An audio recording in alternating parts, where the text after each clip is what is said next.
Raivo Mužiks ir devies startā. Otrais kvalifikācijas brauciens pirms tandēmiem. Galvenais ir nekļūdīties tā pa lielam. Galvenais vispār ir nekļūdīties. Jā, bet kas nekļūdās, tas arī nedzer šampanieti. Ne, bet otrādāk. Kas neriskē, tas nedzer šampanieti. Raivo pamēģina visiem mums.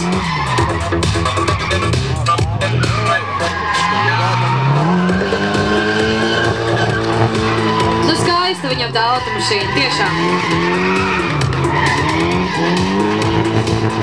Jā, lēž arī viņš neko ne.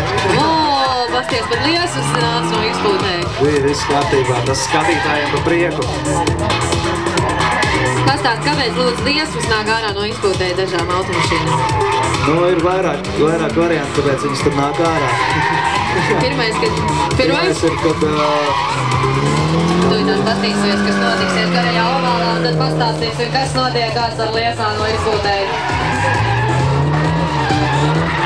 Kā jau minēju, klasisks piemērs, kā var ieiet lieliski, kā pašiem piloniņiem.